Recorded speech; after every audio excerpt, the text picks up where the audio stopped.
여러분 안녕하세요. 오늘은 실전 수출 업무 처리 절차에 대해서 같이 한번 공부해 보도록 하겠습니다. 자, 오늘은 2주차 강의죠. 네. 이 수출 업무 처리 절차라는 거는 마치 그 수출 업무 매뉴얼과 비슷한 거예요. 매뉴얼. 또 다른 얘기로 하면 아마 이게 그 우리가 어떤 건물이나 그 아파트 뭐 이런 걸 지을 때 그 설계도와 같다. 그렇게 얘기할 수가 있는 거죠.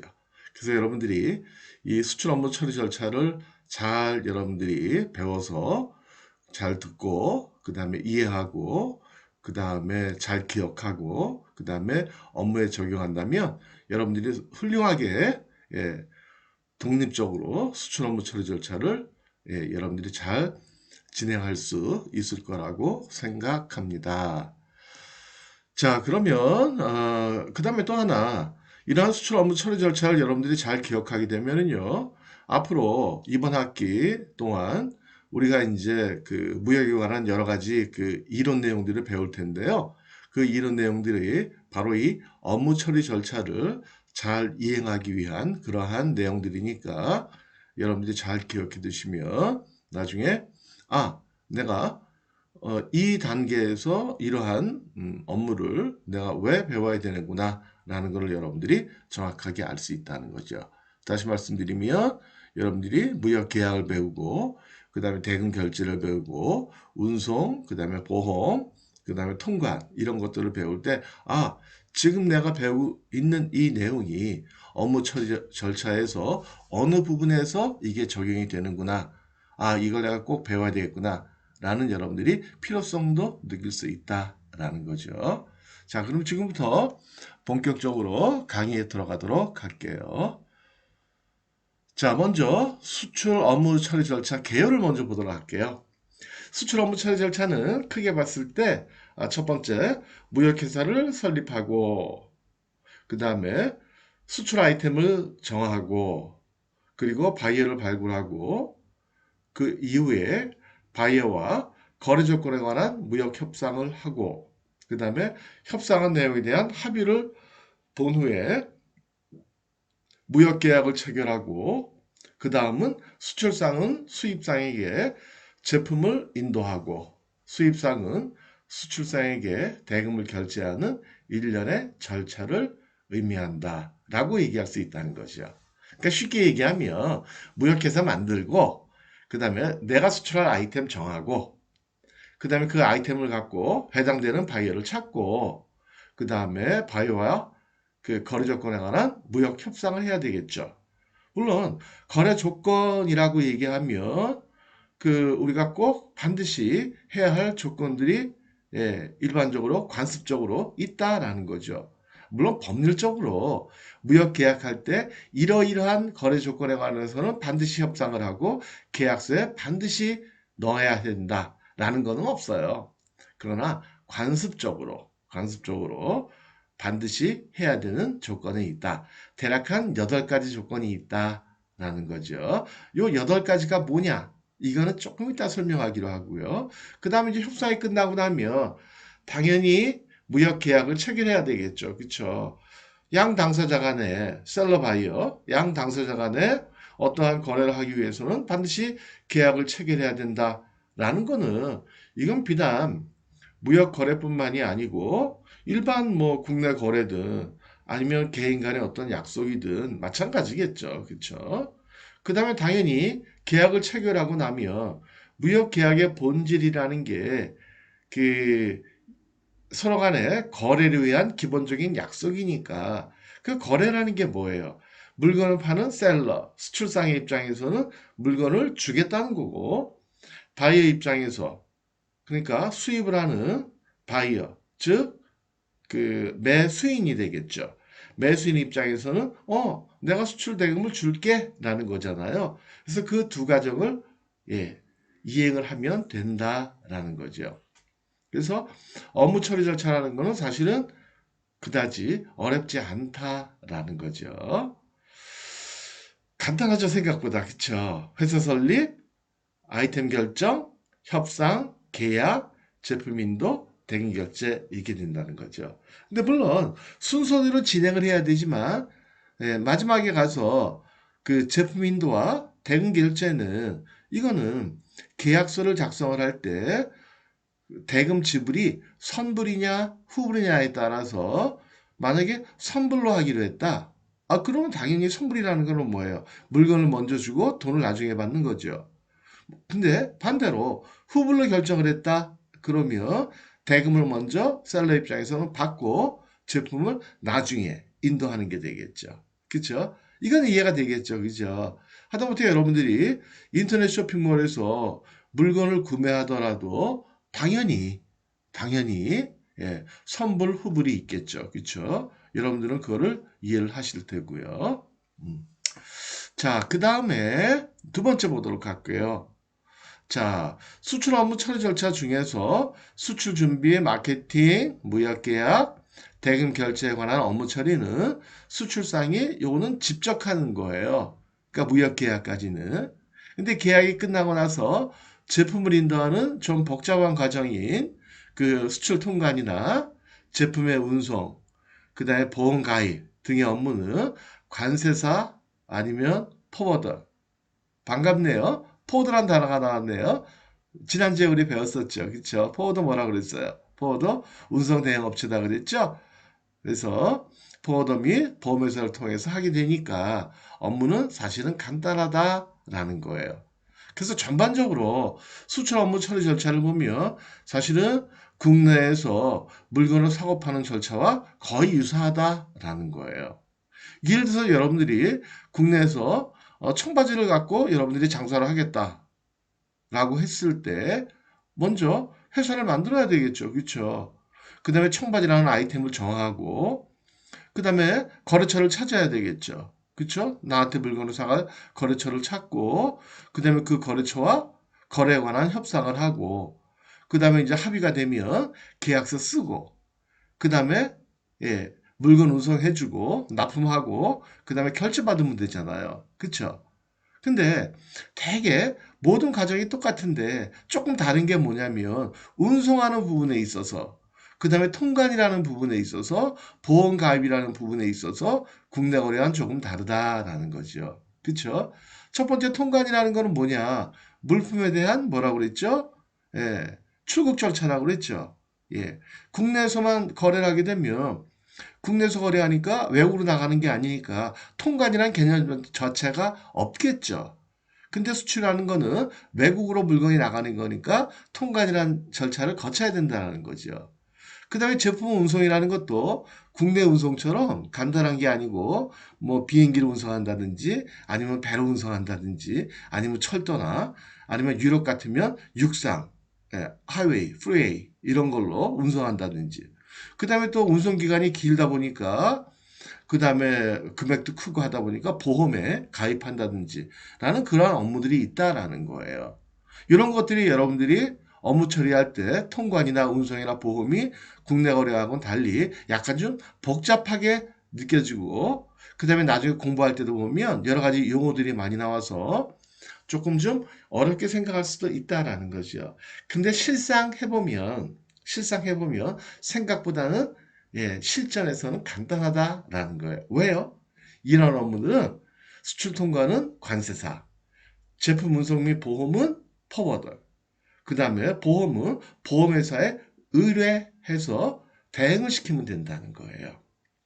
그런데 더 간단해진 게 뭐냐면 지금은 이러한 수출 통관이나 제품 운송이나 보험 가입 업무들을 관세사나 포더나 보험회사를 통하지 이게 통해서 각각 나눠서 하지 않고 이 모든 거를 포더한테만 부탁을 하면 포더가 통관이나 보험 가입, 그러니까 운송은 당연하고요. 수출 통관이나 보험 가입 업무도 예, 포더가 대행을 해준다라는 거예요.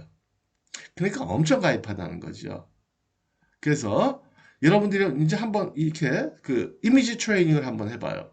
여러분들이 만약에 싱가포르에 화장품을 수출하고 싶다. 아, 그랬을 때 절차는 어떻게 해야 되겠느냐? 예, 일단 회사를 만들어야 돼요. 근데 무역회사 설립하는 거는 지금 자유화가 됐다고 그랬잖아요. 그러니까 문제 없죠. 그렇죠? 근데 다행히 여러분들이 화장품이라는 아이템을 정했으니까 아이템 정하는 것도 골치 아플 게 없는 거예요. 그쵸? 그 다음에 바이어 찾아야 돼요. 바이어는 인터넷, 구글이나 야후나 아니면 기타 전문 인터넷 바이어 사이트, 발굴 사이트에서 찾으면 돼요. 크게 어렵지 않아요.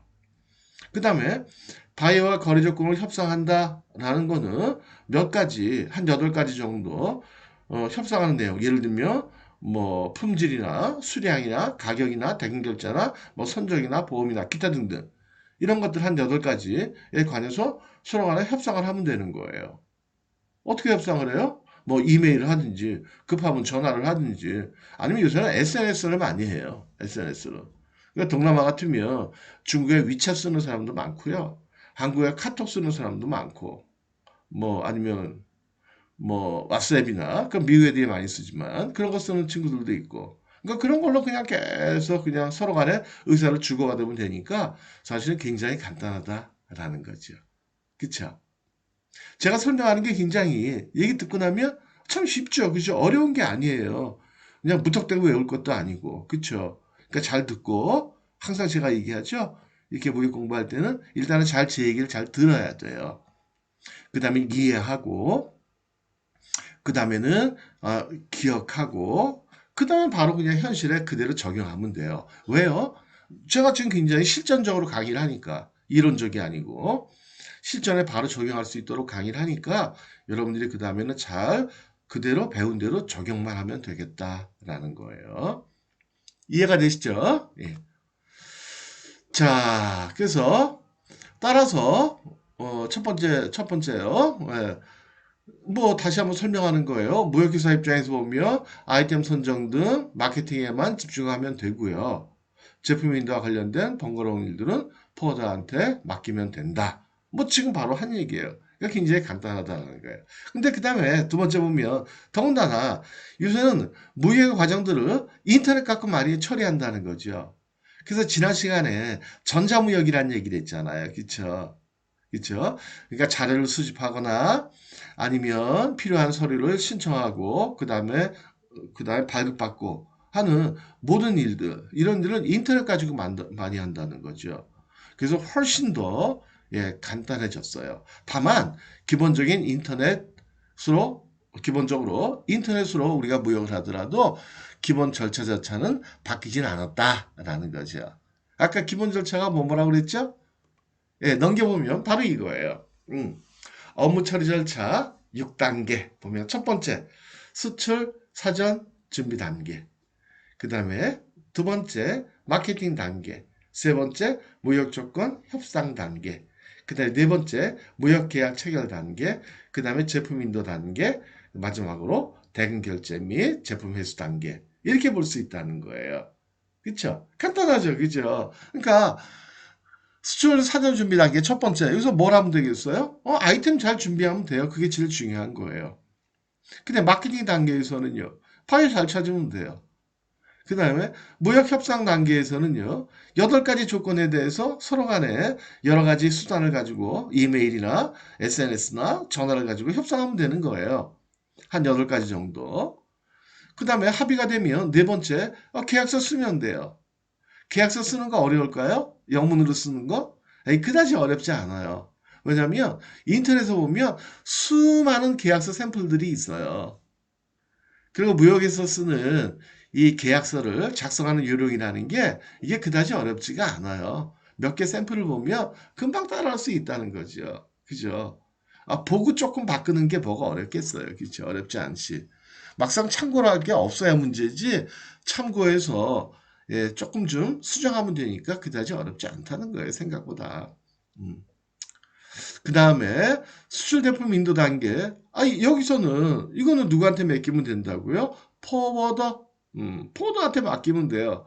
그럼 마치 포장이사 하는 것처럼 이사를 해준다는 거죠. 그 다음에 회수 단계 및 결제 단계에서 돈 받고 물건 넘겨줬으니까 수입상에서는 물건을 잘 찾고 그 다음에 돈 넘겨주면 되는 거고요. 다만 5번, 6번은 순서가 바뀔 수 있다. 왜요? 4번 무역 계약을 체결을 할 때 선불로 했느냐 후불로 했느냐에 따라 가지고 좀 바뀔 수는 있다. 라는 거죠. 그쵸? 그러니까 제품을 먼저 주고 대금을 나중에 받을 수도 있고 대금을 먼저 받고 제품을 나중에 줄 수도 있다. 뭐 그런 얘기를 하는 거예요. 이해가 되시죠? 그쵸? 예. 자, 그럼 조금 좀 세부적으로 알아보도록 할게요. 자, 각 단계별로 어떤 일을 해야 되나. 첫 번째, 수출 사전 준비 단계에서 첫 번째, 아이템이 확정이 되고 나면 HS 코드를 먼저 확인해야 돼요. 우리 지난 시간에 배웠어요. HS 코드가 뭐라는 거는. 그쵸? 그러니까 지난 시간에 강의 안 들은 사람들은 헷갈리는 거예요. 뭔 얘기인지 모르는 거야. 그래서 개요를 먼저 했잖아요. 지난 시간에. 지난 시간에 혹시 안 들은 분들은 지금이라도 듣도록 합니다. 나중에라도 꼭 듣도록 하고 그다음에 저한테 연락 한번 해봐요.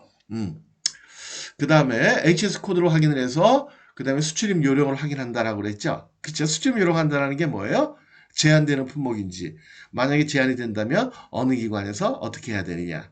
그쵸? 근데 HS 코드 확인하고 수출입 요령 확인하는 거 이거 뭐 우리가 공부할 때는 지난번에 그랬잖아요. 수출입 요령 확인하려면 공고나 고시를 봐야 된다고 그랬잖아요. 제한 품목인지 아니면 금지 품목인지. 그렇지만 우리 프로들은 쉽게 해결할 수 있다. HS 코드 확인하는 거, 수출입 요령 확인하는 거 어떻게 확인한다고 그랬죠? 맞아요. 125번 관세청으로 전화를 하면 되겠다라고 얘기를 했어요. 그렇죠? 예. 그 다음에 두 번, HS 코드가 뭐다라는 건 지난 시간에 얘기했으니까 또 얘기하지 않겠지만은 우리나라에서는 10자리 숫자를 쓴다라고 했죠. 그쵸? 그래서 혹시 내가 수출 아이템을 결정을 했는데 HS 코드 잘 모르겠다. 그러면 관세청 125번으로 전화하면 간단하게 알 수 있다라는 거예요. 화재 신고는 119, 범죄 신고는 112, 코로나 바이러스 신고는 몰라요. 기억 안 나요. HS 코드는 125번. 예, 그렇게 기억하면 되겠다라는 거예요. 예. 자, 그 다음에 두 번째, 수출료를 확인하는 거. 예, 수출료를 확인하는 거. 좀 전에 얘기했지만은 수출입 공고나 통합 공고나 전략물자 수출입 고시 등을 확인해서 확인할 수 있지만은 수출료를 확인한다는 게 뭐예요? 내가 수출하고자 하는 품목이 제한 품목이냐, 금지 품목이냐. 근데 다행히도 우리나라는 그런 걸 확인하는 건데 우리나라는 다행히도 수출형 안에서는 제한이 되는 품목이 거의 없다라는 거죠.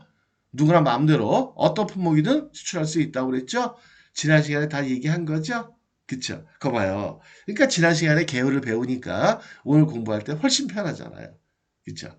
그러면 내가 수출하고자 하는 품목이 혹시라도 그렇지는 않겠지만 혹시라도 예 혹시라도 제한되는 품목이냐 라는 걸 확인하려면 수출 공고나 통합 공고나 전략물자 수출 공고 고시를 확인해야 된다고 그랬는데 그것도 다 쓸데없다고 그랬죠. 그렇죠. 이론적으로는 그렇게 해야 되는 거지만 실무에서는 125번으로 전화하면 되겠다라는 거예요. 예. 엄청 쉽죠, 오늘도. 제가 그랬죠? 무역은 쉽다라고 그랬잖아요. 그죠? 엄청 쉽다고 그랬죠. 자, 그 다음에 마케팅 단계에서는요, 물론 마케팅은 강론으로 다시 배울 거예요. 강론으로. 강론으로 다시 배울 건데, 여러분들 메모 한번 해봐요. 자, 두 번째, 여러분들이 어떤 회사에 입사를 했어요. 근데 선배나 아니면 팀장님이나 사장님이, 자, 우리 회사는 어떤 제품을 취급하는 회사인지 알죠? 예를 들어가지고, 뭐, 라면 회사다. 아니 뭐 식용유 회사다. 그러니까 식품 회사다. 아니 뭐 화장품 회사다. 청바지 회사다. 라고 했을 때, 자, 이제 1단계는 끝난 거예요. 아이템이 정해졌으니까. 그쵸? 그 다음에 수출료를 확인해 보니까는 뭐 라면이나 이런 거 수출하는데 전혀 지장이 없어요. 그냥 마케팅을 하면 되는 거예요. 그러니까 선배들이 네가 이제부터 이거 갖고 마케팅 해봐. 라고 하면, 자, 이제부터 메모합니다. 어떤 일을 하면 되느냐? 다시 말하면 어떤 일을 어떤 절차에 따라서 어떻게 하면 되느냐. 우리 실전에서는요, 이게 참 중요해요. 예. 누가 어떤 일을 하라고 시키면 내가 진짜 말 그대로 어떤 일을 해야 되지? 그 다음에 어떤 절차에 따라서 해야 되지? 그 다음에는 어떻게 해야 되지? 이것만 잘 기억하면 되는 거예요. 자, 그래서 마케팅을 해라 라고 하면 일단은 여러분들이 한 네 다섯 가지만 여러분들이 바로 일을 시작을 하면 돼요. 첫 번째는 뭐냐? 첫 번째는 타겟 마켓을 잘 잡아야 돼요. 타겟 마켓. 그러니까 어느 국가로 수출할 것이냐라는 걸 먼저 여러분들이 잘 결정을 해야 돼요. 그러니까 어떤 일을 해야 되느냐? 첫 번째, 타겟 마켓을 정한다. 그 다음에 두 번째는요. 두 번째는 타겟 마켓에 대한 시장 조사를 한번 해봐야 돼요. 진짜 그 국가가 나는 내 생각에는 이 국가로 수출하면 될 것 같은데 이 국가의 그 시장 상황이 아니면 제품의 어떤 일반적인 내용들이 정말 적절하냐? 라는 걸 확인을 해봐야 돼요. 그 시장 조사라고 얘기해요. 그 다음에 세 번째는 시장 종사를 가지고 최종적으로 타겟 마켓을 확정을 해야 돼요. 그러니까 처음에 여러분들이 타겟 마켓을 선정을 할 때는 여러 가지 정보를 갖고 선정을 하겠지만은 그 정보라는 게 확실한 정보는 아니잖아요. 근데 어쨌든 그렇다고 해서 타겟 마켓을 선정을 안 할 수는 없어요. 그래서 대개는 실무적으로는 한 5개 국가, 5개 국가 정도를 여러분들이 여러 가지 정보들을 수집을 해가지고 타겟 국가로 일단은 1차로 선정을 하는 거예요.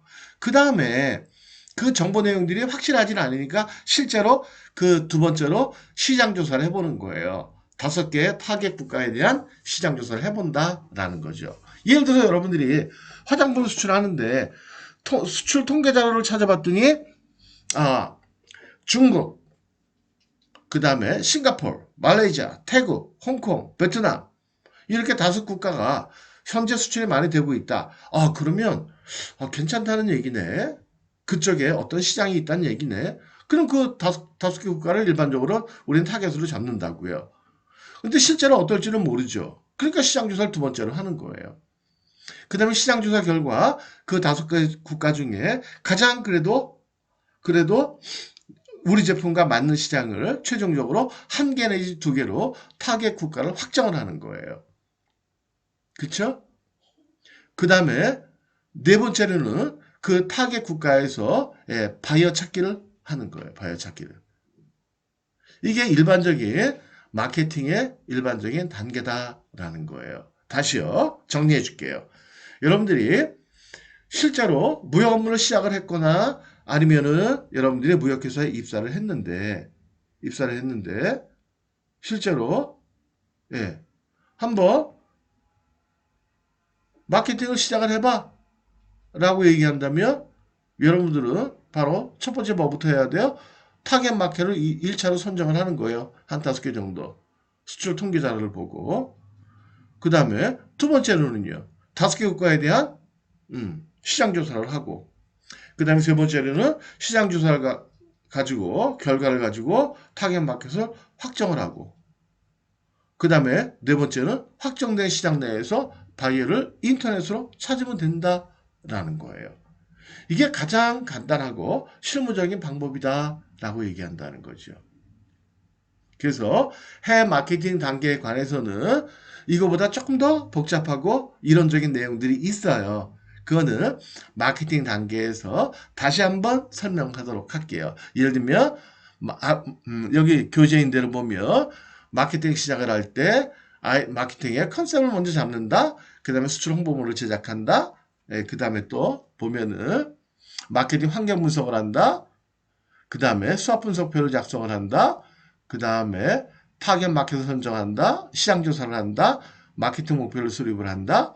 그 다음에 마케팅 전략을 수립한다. 전술을 수립한다. 바이어를 찾는다. 라는 이러한 것들이 쭉 있는데 이 내용은 조금 더 이제 그 마케팅을 우리가 실무적으로 조금 더 매뉴얼화 해가지고 조금 더 자세하게 배우는 시간이 있을 거예요. 그래서 바로 바로 다음 시간이지 그 다음 시간인지 마케팅은 별도의 챕터로 해서 같이 한번 공부를 하도록 합니다.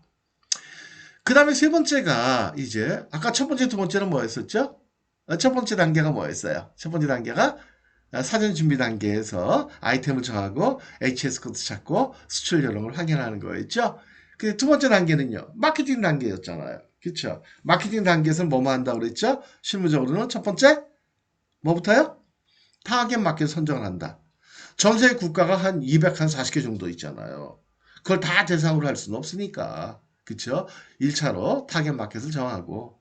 그쵸? 이게 굉장히 중요해요. 타겟 마켓 없이 그냥 아무데나 막 갖다 찌르면 안 된다는 거죠. 하다못해 우리가 낚시를 할 때도 대상 어종을 대개는 선정을 하잖아요. 그쵸? 그 다음에 포인트를 찾아내게 되고. 그쵸? 왜요? 낚시 안 해봤나요? 사실 저도 낚시 잘 몰라요. 근데 그렇게 한다 그러더라고요. 가끔씩 그 TV 방송 보면 요새 뭐 낚시하는 프로들 많잖아요. 이거 보니까 일단 대상 어종을 먼저 정하더라고요. 그 다음에 그 배, 선장님한테 부탁을 해가지고, 뭐, 예를 들어 참돔이면 참돔, 포인트가 어디예요? 그래서 포인트를 찾아내잖아요. 타겟 마켓을 찾잖아요.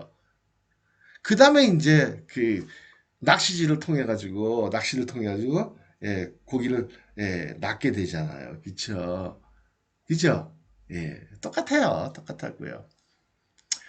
그래서 어쨌든 예, 그런 단계에 따라 가지고 마케팅을 하고 그 다음에 세 번째 단계 이제 무역 조건 협상 단계가 필요하다는 거예요. 세 번째.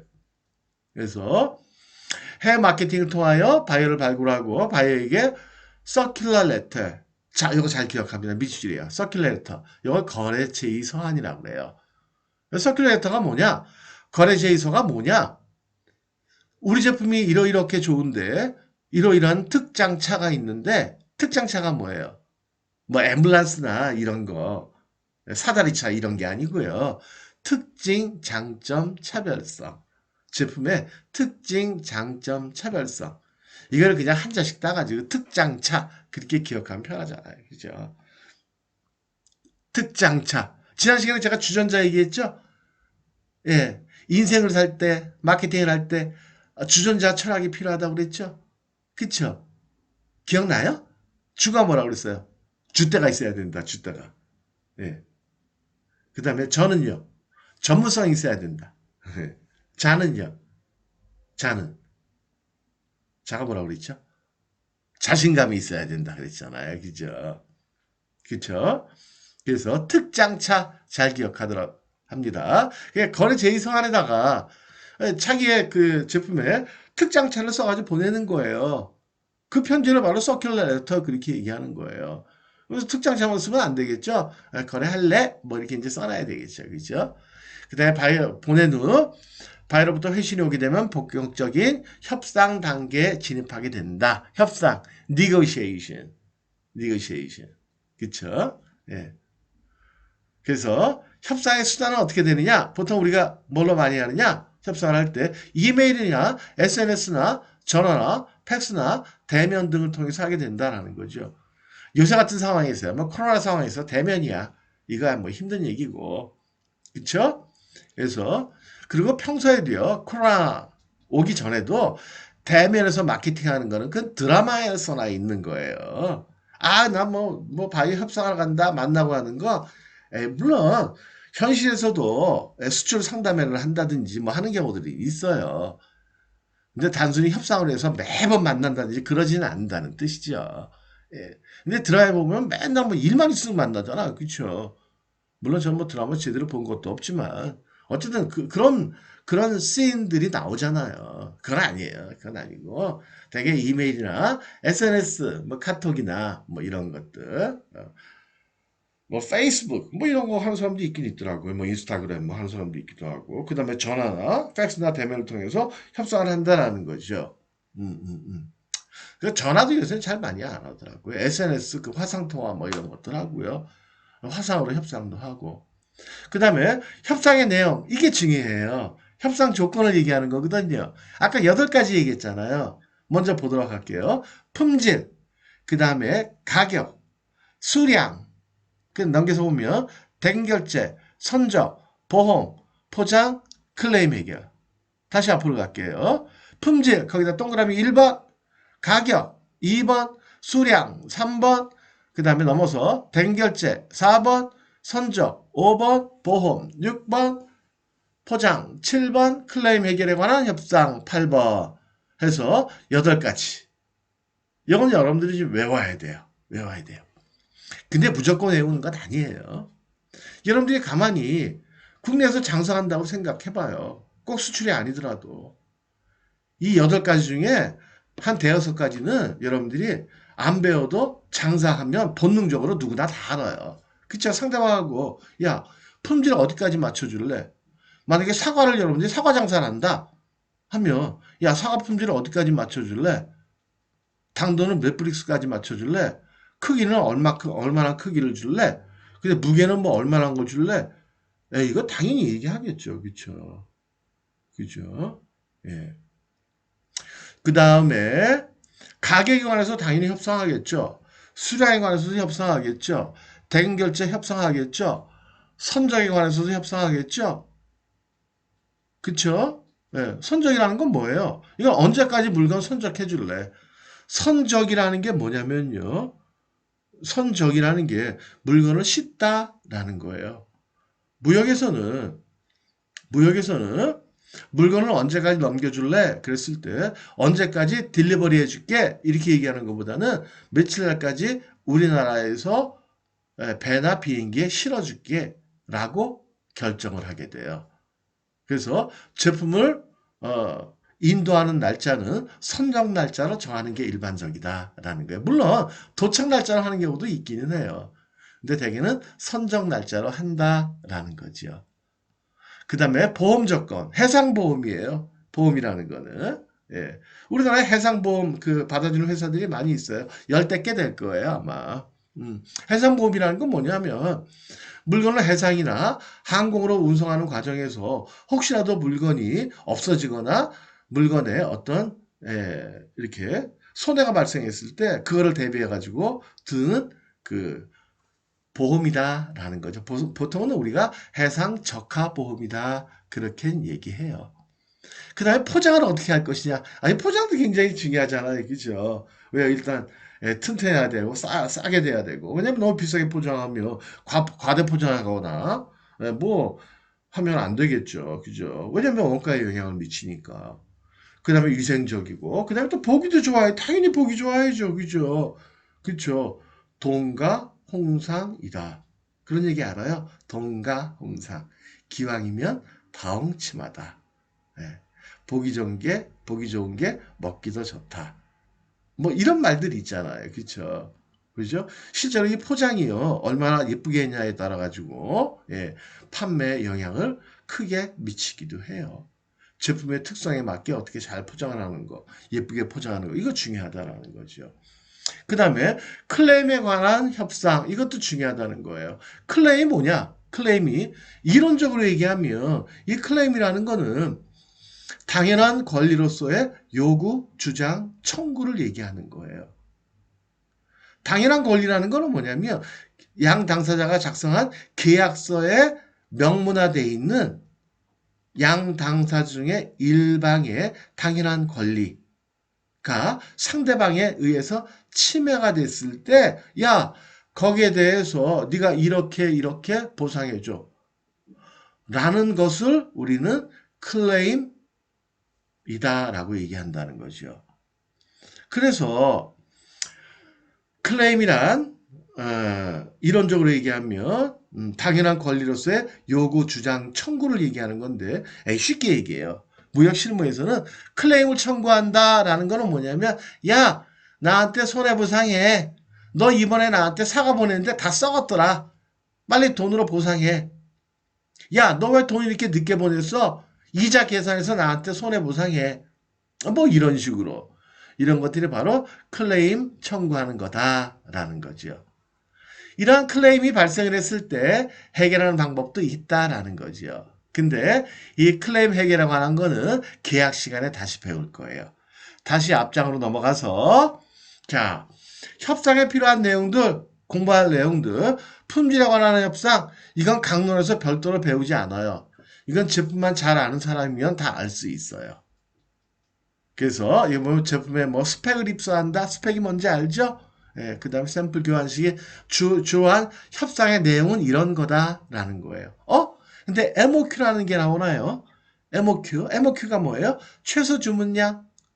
최소 주문량이라는 건 별거 아니에요. 어떤 제품이든지 오다를 할 때, 최소로 해야 되는 양이 있다는 거죠. 식당도 마찬가지잖아요. 식당에 가게 되면 짜장면 하나 시키면 되고 설렁탕 하나 시켜도 돼요. MOQ가 한 개예요. 근데 예를 들어 가지고 한정식 집에 갔다. 아 그러면 그 밑에 써 있잖아요. 뭐라고요? 2인 이상. 그게 바로 MOQ라는 거예요. 2인 이상. 최소한 2인분 이상 주문해라 그런 뜻이잖아요. 그러니까 앞으로 여러분들이 이제 식당 가면 써먹어요. 예. 메뉴에 몇 인분 시켜란 말이 없으면 물어봐요. 예, 주인한테 아줌마 이 메뉴 MOQ가 몇 인분이에요? MOQ가 몇 인분이에요? 예, 아줌마가 깜짝 놀라시겠죠? MOQ 아줌마는 잘 모르실 테니까. 에이, 제가 뭐 아줌마를 얕잡아보는 건 아니고요. 예, 안 배우시면 모르죠, 뭐. 그게 바로 MOQ다. 무역에서 많이 쓰는 얘기예요. 이거 모르면, 이 전문적인 단어들을 모르면은요, 같은 부류로 취급을 받지 못해요. 전문가로서 취급을 못 받아요. 이런, 그래서, 단어들, 용어들을 잘 기억해야 돼요. MOQ. 그 다음에 가격 협상. 이건 나중에 계약 시간에 배울 거예요.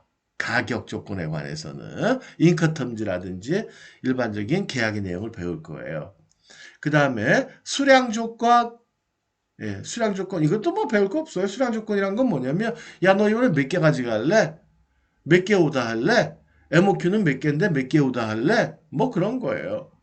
그 다음에 수량을 정할 때 과부족을 정할까 말까? 예를 들어가지고 몇 퍼센트의 수량에 있어야 과부족을 허용할까 말까? 라는 거를 결정하는 거예요. 별거 아니에요. 그 다음에 대금결제. 이건 이제 배워야 돼요. 이거 그래서 강론에서 따로 배울 거예요. 대금결제는. 그러니까 지금 여기서는 무역 조건 협상할 때 필요한 8가지 조건 이것만 딱 기억해도 여러분들 큰일 하는 거예요. 그래서 대금결제는 강론으로 배워야 되고 그 다음에 선적 조건 이거는 운송에서 배울 거예요. 무역 운송이라는 과목을 가지고 공부할 때 따로 또 배울 거예요. 그때 배우면 돼요. 근데 별거 아니에요. 내용은. 네, 1시간씩만 다 배우면 돼요. 그 다음에 보험 조건 이거는 해상 적화 보험을 통해서 배울 거예요. 그 다음에 포장 조건 이것도 뭐 특별히 배울 거 없어요. 그 다음에 클레임 협상에 관한 거 이건 계약 시간에 배울 거예요. 그래서 여러분들이 요 무역 협상에 관한 8대 조건 중에 이거 무역 협상의 8대 조건 그렇게 얘기하거든요. 여러분들이 그냥 안 배우도 알 수 있는 거는 품질 협상 이거 기본적인 강론 안 배워도 돼요. 그래도 협상할 수 있어요. 가격 협상 배워야 돼요. OX, OX 이렇게 동그라미 한번 쳐봐봐요. 강론이 필요한 거, 필요 없는 거. 품질 협상, 강론 필요 없다. 가격 협상, 강론 동그라미 필요하다. 수량 조건, 특별히 필요 없다. X. 그 다음 대금결제, 이거 강론 배워야 돼요. 동그라미. 선적 조건, 무역 운송을 통해서 배워야 돼요. 동그라미. 보험 조건, 해상 적화 보험을 통해서 배워야 돼요. 동그라미. 포장 조건, 안 배워도 돼요. 물건만 잘 알면 물건에 대한 내용을 정확하게 파악하고 있으면 누구나 알 수 있는 거다. 그 다음에 클레임 해결에 관한 협상, 누구나 알 수 있는 거예요. 아까 클레임이 뭐라고 그랬죠? 클레임이 뭐라고 그랬어요? 한번 생각해 봐요. 클레임은 손해배상을 청구하는 거다라는 거죠. 그러니까 상대방이 손해배상을 청구하면 만약에 여러분들이 당사자예요. 여러분들이 길을 지나가는데 차를 여러분들이 가고 지나가는데 비 오는 날이었어요. 요즘처럼 비가 자주 오는 날이었어요. 지나가는데 누가 소리를 빽 지르는 거야. 아저씨 운전 그렇게 하면 어떡해요? 나 오타 베렸네. 내려보세요. 내렸더니 내가 못 베렸으니까 빨리 세탁비 주세요. 내 옷 망가졌으니까 손해배상하세요. 이게 바로 상대방이 나한테 클레임을 청구하는 거예요. 그때 여러분들이 무조건 미안해. 왜요? 이렇게 얘기할 필요 없다는 거죠. 왜요? 그 옷이 원래 들어온 옷일 수도 있잖아. 뭔가 따져봐야 될 거 아니에요. 그렇죠? 그러니까 제가 하고 싶은 얘기가 뭐냐면 클레임을 요구받으면 일단은 클레임에 대해서 무조건 내가 잘못했어 이렇게 얘기하는 건 아니라는 거죠. 여러분들 당연하겠죠. 그렇죠? 누가 여러분들한테 막 지적질을 해대는 거야. 그랬을 때 무조건 여러분들이 그래 미안해 내가 잘못했어. 이렇게 인생 사는 사람은 없잖아요. 그렇죠? 따져봐야 될 거 아니야. 그래? 내가 뭘 잘못했는데? 라고 먼저 얘기하고 그 다음에 혹시라도 내가 잘못했다며 보상에 관해서 이제 서로 간에 예, 잘 말로 화해를 하는 게 좋겠죠. 그래서 무역에서는 마찬가지예요. 분쟁이 해결이 됐을 때 해결하는 뭐에 5가지가 있다는 거예요. 첫 번째, 화해, negotiation. 잘 기억해요. 나중에 배우겠지만 화해라는 방법이 있어요. 화해라는 건 뭐예요? 서로 간의 대화로서 문제를 해결하는 거예요. 아까 내가 그렇게 튄 것 같지는 않은데, 물 많이 튄 것 같지는 않은데, 보니까 옷에 묻기는 좀 묻었네요. 제가 세탁비 얼마나 드리면 될까요? 10,000원 주세요. 에이, 10,000원 너무 비싸잖아요. 요새 저기 뭐 그 드라이클리닝 갖다 맡기면 3,000원이면 되던데 3,000원만 해요. 그럼 8,000원 해요. 5,000원 해요. 하다가 에이 그래 그럼 5,000원 해요. 이렇게 화해 보는 게 제일 좋은 거예요. 그렇죠? 근데 만약에 화해가 안 되면 그다음에 이제 알선이라는 방법이 있어요. 무역에서는. 알선, 미디에이션. 알선이라는 방법이 있는데 에이? 이상하다. 미디에이션. 알선이나 조정이라는 방법이 있거든요. 이거 바꾸도록 해요. 알선은 컨실리에이션, 그 다음에 조정을 미디에이션. 물론 지금 나처럼 이렇게 쓰는 사람도 있는데 실전에서는요. 바꾸는 게 맞는 것 같아요. 나도 실수한 것 같아요. 음. 이게 틀린 건 아닌데 만약에 다른 측에서 이렇게 써 있다고 그랬을 때 그 책 틀렸다 이렇게 말하면 안 돼요. 그건 안 되는데 내 생각에는 여러분들은 나와 공부하는 거니까 나는 실무에 있으니까 실무에서는 알선을 conciliation 이렇게 얘기하는 경우가 더 많아요. 그 다음에 조정은 mediation. 알선이나 조정이라는 거는요. 화해가 안 되는 경우에 그 분야 전문가를 통해서 예, 의견을 들어보는 거예요. 그러니까 내가 누구한테 물을 튀었을 때 둘이서 해결이 안 돼. 근데 목격자가 만약에 있었다.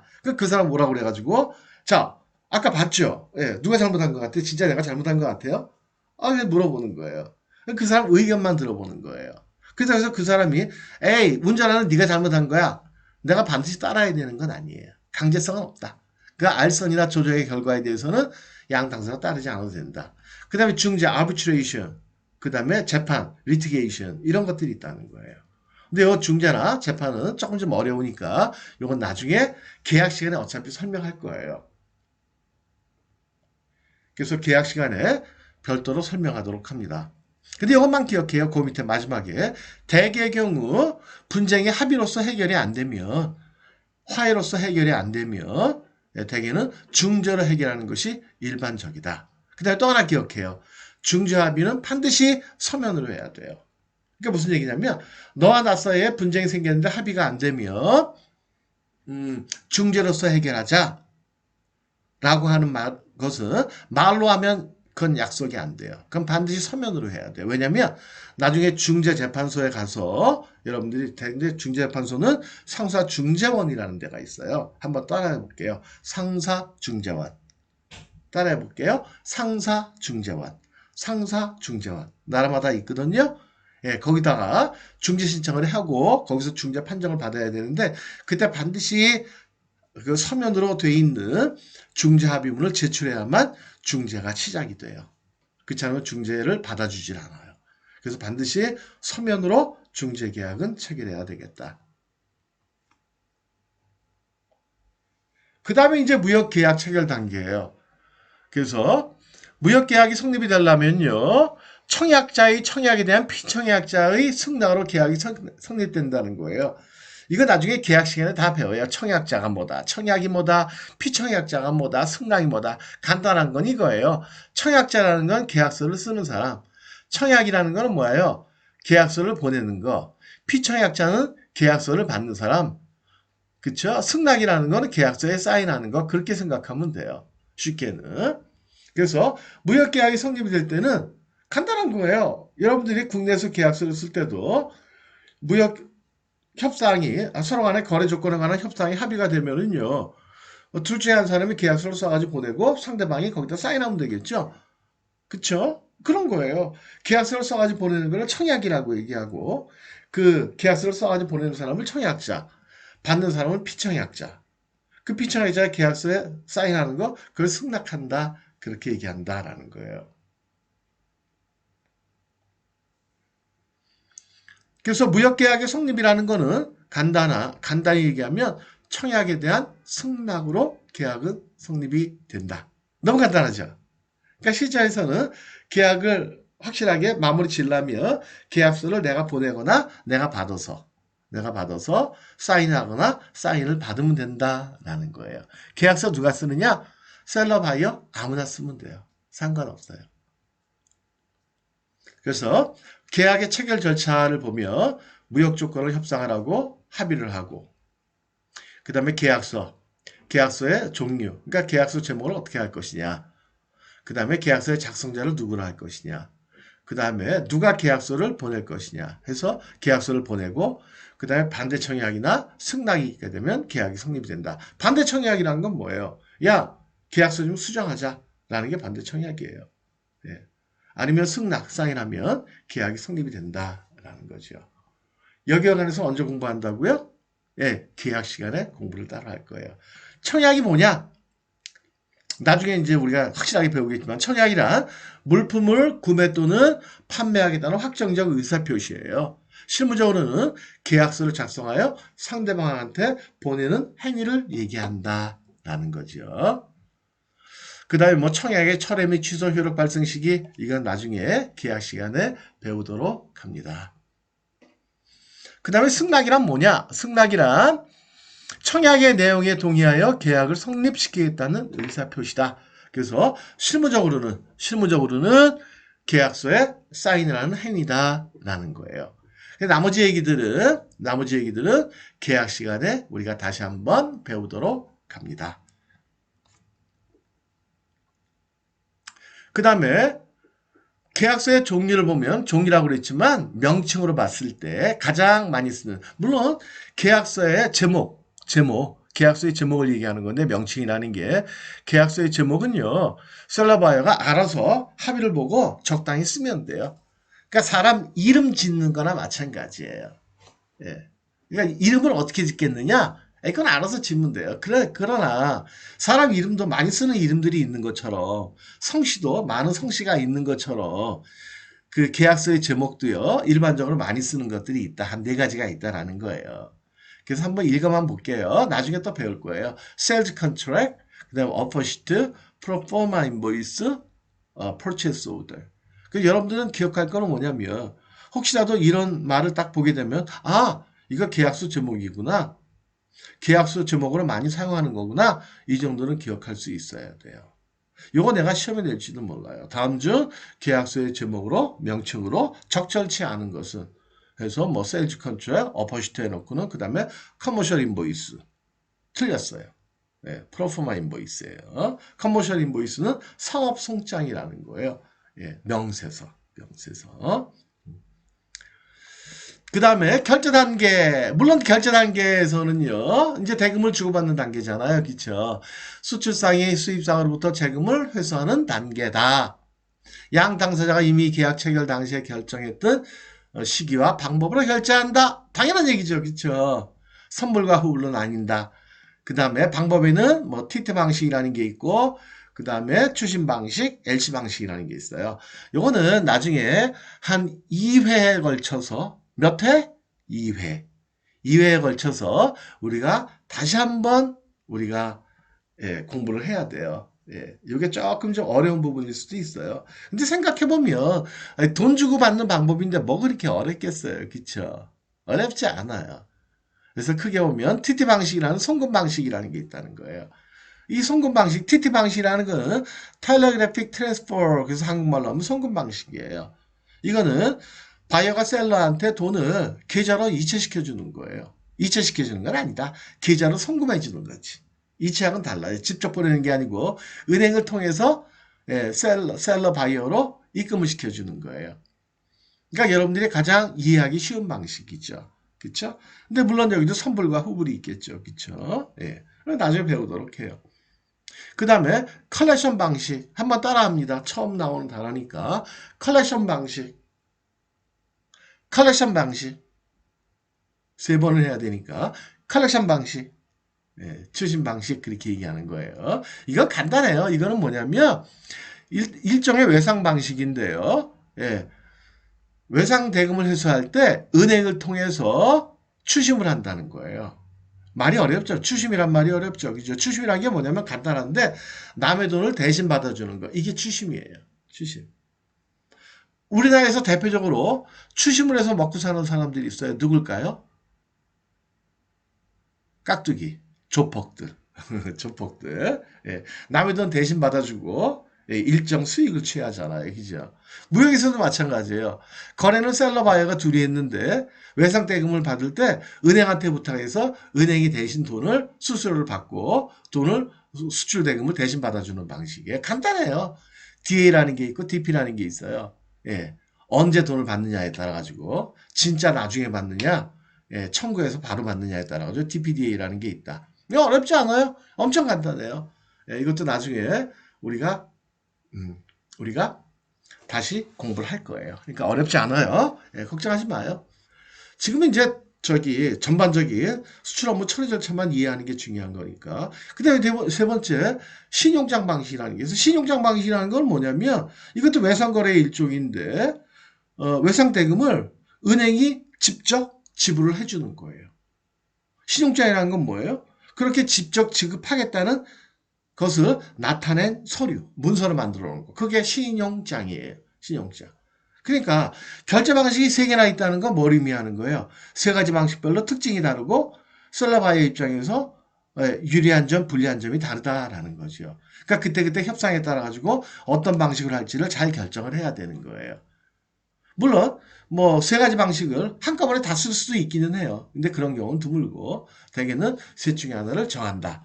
물론 뭐 퍼센테이지를 나눠 가지고 뭐 전체 100만 불 거래인데 30%는 TT, 30%는 추심, 40%는 NC 이렇게 할 수 있기는 해요.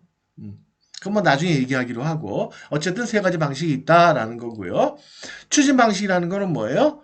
예, 다시 한번 정리해봐요. 추심 방식이라는 거는 예, 외상 대금을 나중에 받는데 은행을 통해서 받는 거고 신용장 방식이라는 거는 은행이 직접 지불하는 거고 신용장이라는 건 뭐예요? 직접 지불하겠다라는 내용을 문서로 만들어준 거. 그게 신용장인 거예요. 그러니까 그런 거예요. 추심 방식이라는 건 그거예요. 혹시라도 여러분들 오빠가 잠깐만 여동생한테 돈 꿔달란다고 생각을 해봐요. 막 꿔달라는데 그동안 안 갚은 경우들이 많아. 안 꿔주고 싶어. 그래서 꺼져, 안 꺼져, 꺼져, 안 꺼져. 막 싸우다가 나중에 동생이 이렇게 얘기하는 거야. 오케이, 이번에 내가 돈을 꿔줬는데 이번에는 나한테 직접 갖지 말고 나 아빠한테 일릴 거야. 아빠한테 일릴 거니까 아빠한테 부탁할 거니까 아빠를 통해서 내가 오빠한테 돈 달라고 그럴 거야. 그러니까 아빠가 아빠한테 나 요청을 할 거고 아빠가 오빠한테 얘기할 테니까 아빠 무섭지? 아빠 통해서 나한테 갚어. 이게 바로 컬렉션 방식이에요. 그러니까 추심 방식 외상보다는 조금 더 안전하게 회수할 수 있다는 거죠. 그러니까 추심 방식이라는 건 서로 간에 둘이서 서로 간에 돈 꿔주고 꿔받고 그다음에 서로 간에 돈 회수하고 하는 걸 얘기하는 거고 그보다 조금 더 안전하다는 거죠. 그래서 이런 방식이 나온 거고 신용장 방식이라는 건 이런 거예요. 꺼줘 못 꺼줘 꺼줘 못 꺼줘 하고 막 싸우고 있는데 아빠가 옆에 있다가 딸내미 꺼줘 그 대신 그 돈은 아빠한테 청구해 아빠가 줄게 라고 아빠가 이렇게 문서를 하나 서류를 하나 작성해 준 거예요. 종이 쪼가리에다가 그게 바로 신용장이라는 거예요. 그럼 돈을 오빠한테 꿔주고 나중에 날짜가 됐을 때 아빠한테 서류 갖다 보여주면서 아빠가 준다고 그랬잖아 돈 줘. 그리고 돈 받아가는 거. 무역도 똑같은 거예요. 그 일을 아빠 대신에 오빠가 아니고 은행이 해준다는 거죠. 은행이. 그러니까 은행한테 외상대금을 받는다라는 거. 그러니까 너무 쉬운 거예요. 그러니까 여러분들이 되게 뭐 추심이다, 컬렉션이다, DA다, DP다, LC다라는 거를 들어본 사람도 있긴 있을 거예요. 근데 정리가 안 됐을 거예요. 혹시 어떤 사람은 공부도 해봤을 거라고. 혹시 어떤 사람은 국무사 시험도 봤을 거예요. 그쵸? 제가 국제무역사 시험 출제위원도 한 10년 동안 했었거든요. 10년 했나? 10년 좀 덜 했나? 예. 근데 국무사 또 강의도 하고 시험 대비반 강의도 하고 예. 시험 출제위원도 했었고. 아이 근데 국무사 배울 때 이거 다 배웠겠죠. 혼자 공부했겠죠. 그렇다고 확실하게 알고 여러분들이 확실하게 이해를 하고 그다음에 실전에 쓸 수 있어요? 헷갈리고 맨날 그러죠. 쓰지도 못하지. 뭐가 뭔지도 모르고. 왜요? 너무 이론적으로 공부해서 그래요. 나하고 실전적으로 이렇게 공부하고 나면 나중에 예, 전혀 문제가 없다. 그래서 결제 단계에 대해서는 결제는 나중에 따로 배우자라는 거예요. 마지막으로 제품 인도 단계. 그럼 중요한 게 수출 통관. 그 다음에 제품 운송, 해상보험 가입이에요. 해상보험 가입. 그래서 마지막 단계잖아요. 그죠? 그러니까 통관이라는 건 뭐예요? 수출 신고를 마친 제품을 해외로 운송하기 위해서 화물을 예, 운송수단의 적재하에까지 일련의 과정을 얘기하는 거예요. 정리하면 뭐냐면 수출 통관이란 수출 신고 및 적재수단의 운송하기까지의 일련의 과정을 얘기한다. 더 쉽게 얘기하면 수출 통관이란 물품을 해외로 보내기 위한 출국 절차다라는 거예요. 우리가 해외로 출국할 때도 출국 절차가 있잖아요. 국내로 여행할 때는 절차가 필요 없잖아요. 근데 좀 여러 가지 복잡한 절차가 있잖아요. 그래서 공항에 2시간 전에 도착해야 되잖아요. 절차 이행해야 되니까. 네, 마찬가지예요. 근데 이것도 누가 해준다? 원래는 관세사가 되게 많이 해줬는데 이제는 포더가 다 해준다. 이것도 나중에 통관 시간에 배우기로 해요. 강론으로. 그 다음에 제품 운송 누가 해줘요? 포더가 해주는 거예요. 그러니까 수출 제품 운송이라는 거는 수출지 창고로부터 수입지 창고까지 운송하는 걸 얘기하는 거죠. 누가 해요? 수출자가 하는 건데 포더가 대신해 준다. 그러니까 전혀 걱정할 필요 없다라는 거예요. 그 다음에 해상보험. 보험이라는 게 뭐예요? 수출품의 장기간 운송 과정에서 발생할 수도 있는 위험으로 인한 손해를 보상받기 위해 가입하는 보험. 그게 바로 해상보험이라는 거예요. 육상으로 운송할 때도 물론 해상보험에 똑같이 가입하면 돼요. 근데 이것도 누가 대신해 줄 수 있어요? 포워더가 대신해 줄 수 있다라는 거예요. 있다라는 거. 그래서 이것도 보험 시간에 따로 배우도록 합니다. 자, 이제 거의 마무리 단계예요. 자, 서머리 한번 해볼게요. 수출 업무 처리 절차. 이번 주차 강의에서는 6단계를 잘 기억을 해요. 그래서 사전 준비 잘하고, 마케팅하고, 협상하고, 계약하고, 결제하고, 제품 인도 하고. 영어 문제 기억하는 게 첫 번째. 그쵸? 어렵지 않죠? 그 다음에 마케팅에서 타겟 마켓 선정한다는 게 중요한 거고요. 그 다음에 뭐 시장 조사하는 거 이런 것들이 중요하고 그렇다라는 거예요. 자, 이렇게 해서 이번 주차 강의는 마치도록 하는데요. 앞으로 쭉 가서 보면 요거예요. 오늘 얘기의 결론 수출 업무 처리 절차 6단계 매뉴얼 같은 거잖아요. 그 다음에 우리가 집 지을 때 설계도 같은 거잖아요. 그러니까 반드시 기억해야 되겠다라는 거예요. 알겠죠? 예. 자, 오늘도 수고했고요. 오늘은 여기까지 강의하고 마치도록 합니다. 자, 여러분들 수고했습니다. 다음 시간에 또 만나요. 네.